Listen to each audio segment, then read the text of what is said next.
Men Sirdaryo viloyati Oqoltin tumani Zanjirli Shamshir fermer xo'jaligi rahbari Bahodir Pardayevman. Biz birinchi faoliyatimizni bu paytda biz fermer xo'jaligi maqsadik 10 dona jo'jadan boshlaganmiz. O'shanda 30 million so'm kredit olganman. 7 yil bo'lgan bo'lsa, mana shu boshlaganimizga. Mana shu tuyoq yetishtirishni rivojlantirib, mana hozir qo'shni davlatlarga eksport qilmoqdamiz.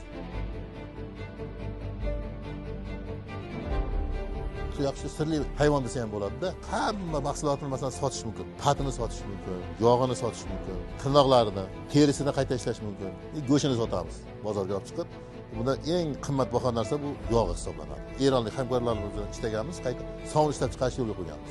Tuyoq yog'idan kosmetologik sovun ishlab chiqarishni yo'lga qo'yganmiz.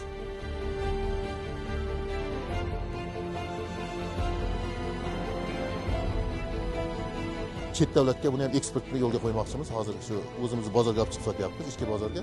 Kelajakda shu chet elga olib chiqib buni ham eksportga yo'naltirmoqchimiz.